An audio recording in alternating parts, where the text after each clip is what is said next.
Here we are.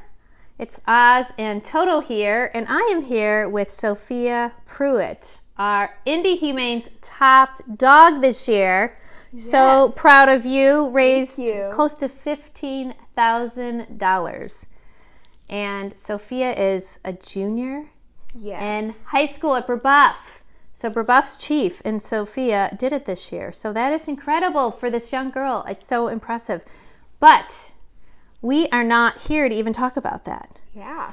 You are not only a good fundraiser, I hear, you are a great foster care mom. Yes. So, and we have an event coming up on March 15th, a foster care shower. And so we want to talk a little bit about fostering. And we want to hear from you, Sophia, because you've been doing this for a long time. I want to hear how you got started. How many, wait, first of all, I just got to give you this number. How many dogs and cats have you fostered? Right now it's over 60. 60 people. Oh, we just lost one. There goes Buckley. Okay, that was Buckley. So we're going to bring Buckley back in a little bit, but Buckley is a foster. Yes. And he's clearly right at home. He just jumped off the couch and went in to the other room to rest. So anyway, so tell me about fostering. How did you get started? Because 60, I'm just doing the math in my head. Let me see, you're a junior and you've fostered 60 cats and dogs. So you've been doing this for a while. Yes, I started when I was 8 years old.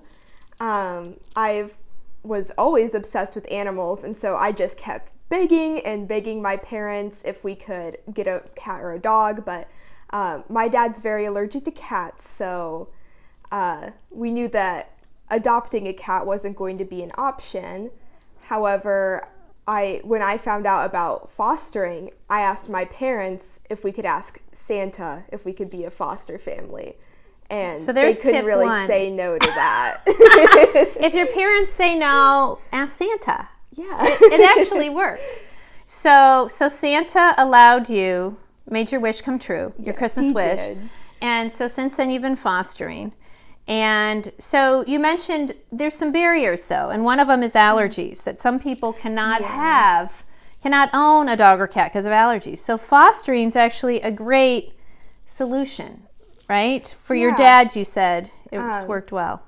For us, we usually keep the cats in our basement, which sounds worse than it is. Our basement's very large. We're in the basement right now. Okay, this is I would call it a lower level, not a basement. Oh, that's nice of you. But it's you have a space for them. Yes.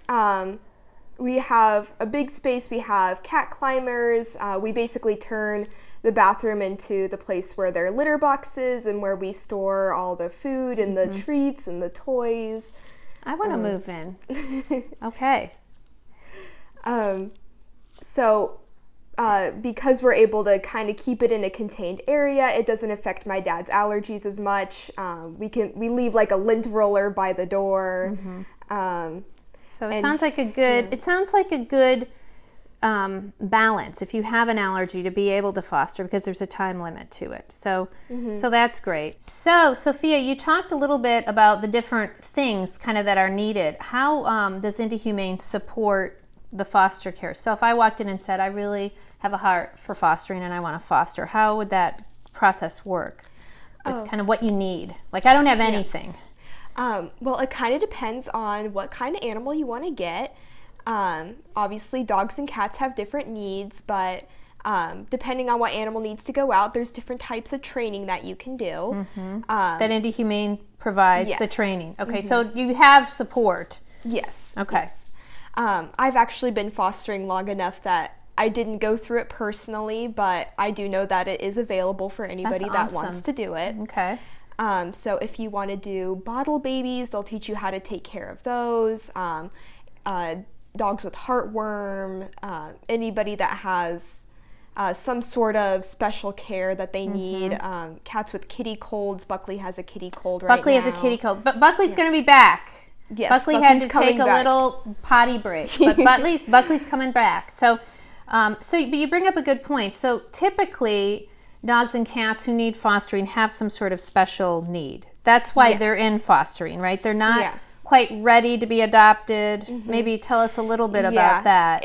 there are a ton of reasons why animals would need to be fostered. They may be too young, they're underweight, overweight, they might be a mom who's nursing their babies, they might have just had surgery.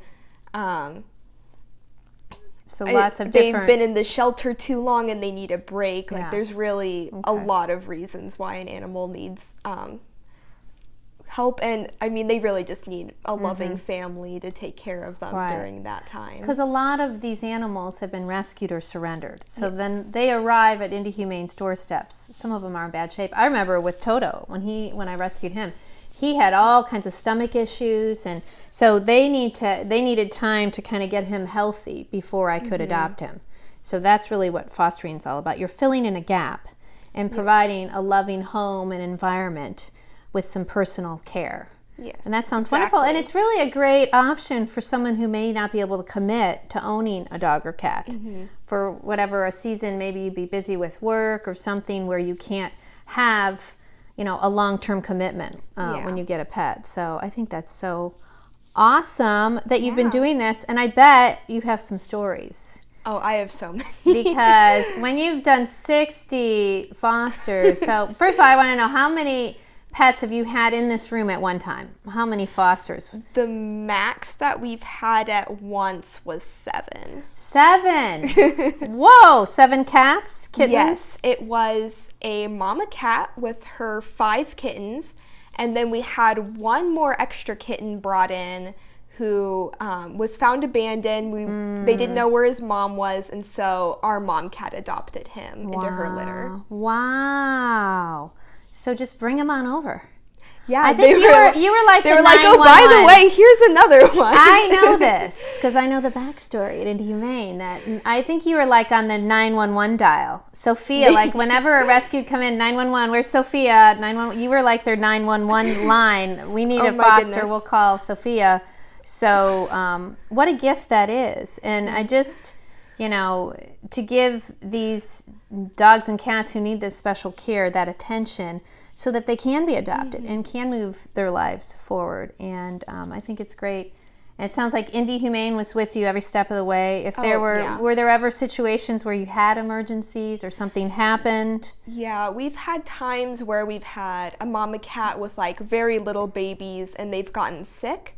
And so we've had to call in and ask for medicine. One time we had to even bring the kitten back in so that it can receive veterinary care for a couple of days. So there's vets on call for emergencies. That's awesome. So you're really given everything you need. So as far as this maybe fear of never fostering and not knowing what you do, it sounds like Indy Humane, I mean, you're a veteran, so you don't need all this. But if somebody walked in and said, hey, I would love to foster, Indy Humane sounds like walks you through all the steps, provides the training, provides whatever supplies, medicine, and the phone call or the vet if something goes wrong. So, yeah, they even provide with food, litter boxes, sometimes that's awesome. Little toys and things. Yeah, so. That's awesome. Guess who's back? It's Buckley. It's Buckley. He had to take a little break, but we got to have Buckley back. Yeah. So Buckley, let's talk a little bit about Buckley. He's got a little cold, so that's why he's with you,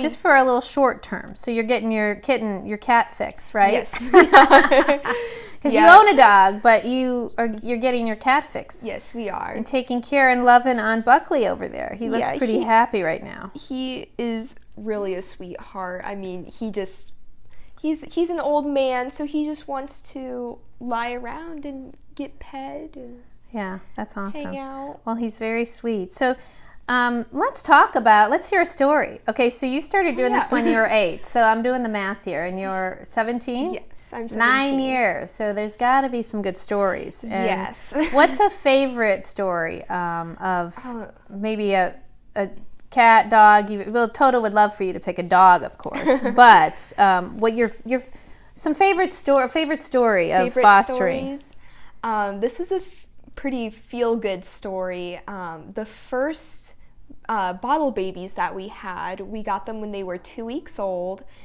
We named them Keanu and Kai, and we had them. It was the longest time that we've ever had a foster stay with us, and by the time they went out, they were basically all grown up. And so we got to raise them from when they could fit in the palm of your hand to when they were all grown up and ready. So you were bottle feeding them? Yes. They had to be fed every 4 hours. Did you take a break from school? I was calling sick. At my school, we had gym as like first period in the morning, and I was late to school so many times that they wouldn't give me a grade in the class. We should edit that out of the tape. It was a good cause. It was. I mean, so it wasn't like a credit thing or anything. I didn't get in trouble. They were just like, we can't give you like a grade. Well, you know what? It shows your dedication. Yes. I mean, that is dedication. Every 4 hours to bottle feed these little precious things. But then they grew up, and you got to see them grown. Yeah. Wow. We did, and I mean, like, you teach them how to eat wet food and then dry food for the first time, and you see them open their eyes for the first time. That's so sweet. And it's just, I love getting, like, kittens that are 2 weeks old, because it's just such a special time in their life, because they're taking their first steps and they're exploring. So you're going to be a great mom. You're already doing it with the kittens. There goes Buckley. Well, Buckley's just going to wander around. Toto's checking him out, but he's right at home. Oh, yeah. So I mean, he's just got here, and he's already kind of made it home. So one of the issues I would have, like, I would bring Buckley home, and then I would want to keep him. So after having 60 fosters, I'd have like 60 new, family members. Yeah. So talk a little bit about how you've been able to work through that issue of attachment, because I think that would be something other people would struggle with too. Yeah, I definitely think that that's the hardest part about fostering, is giving them back. I think you have to kind of go into it with the mindset that you're taking care of them for like a greater purpose. Like you're taking them so that they can have their forever home. Right. And so I wouldn't say that it's easier if that's going to make it like automatically better, but you know that while you're taking care of them, it's so that they can have the life that they deserve, even if it's not with you. Right. So I have to ask, have you adopted any that you fostered out of the 60? No, I haven't fostered. Really? I haven't foster failed yet. Foster fail. It's like foster fall. It's called foster fail. That's what we call it. I don't know anybody else. There's no that foster hasn't fails here. I know Sophia. She's not going to fail like anything. So she's definitely not going to foster fail. I would foster fail. Like, I mean, when I got Toto, I was on my way to get a Christmas tree. I had no interest in getting a dog, so it was a complete very fail. Close one time. We had a little kitten. Her name was Jasmine, but we called her Jazzy for short. Oh, Jazzy. We were like basically getting the adoption papers before we decided to back out. We were just too nervous about my dad's allergy. Oh, yeah. She hadn't been bothering it, but then we knew that it would probably get worse as she got older, and we didn't want to have to make that decision later. So. Okay. Yeah. But we were definitely very close to feeling that. Foster fail. That's funny. So I think Toto, he's been trying to, let me see. Toto, you have a question? Okay. Toto would like to know something, because Toto thinks we've been talking a lot about cats, Sophia. Yes. So what about the little dogs? Have you fostered many dogs? Not as many as we have cats, but yes, we do foster dogs. So there's is it because there's a greater need for cats? Is that? There are generally more cats, and then cats just typically kind of work out with our lifestyle a little bit better. We tend to be on the move a lot of the time, and then cats are able to take care of themselves a little bit easier, so you can kind of pick what kind of animal you want to take care of. But dogs are really fun, especially puppies. That's mostly what we get from dogs. We had 2 puppies named Tippy and Stretch because they were puppies. One of them would like tip over. Did you get to name them? We did not name these ones in particular. Normally we can kind of pick if we want to name them. But Tippy would always like run and tip over, so his name was Tippy. Oh, I think we did name these actually. And then Stretch was always like doing the dog downward dog stretch. Oh, that's cute. So that's cute. So fun. Well, it sounds like you've had awesome experiences with fostering. So do you have any advice or any thoughts just based on 8 years, 60 foster, like that's got to be some sort of record of fostering. I don't know, but that shows your heart and your passion to help our little furry friends. So do you have any kind of final thoughts of what you want to share? We've got this event coming up. You've got Burbuff involved, your school. The Raising Awareness for Animals Club will be volunteering at the event, so you can stop by and we'll be there. And it's March 15th, and it's the baby shower foster event, correct? Yes. All right, that sounds fun. So anything else, Sophia? I mean, I would just say for anybody that's thinking about it that it's a great way to welcome an animal into your home and improve their lives.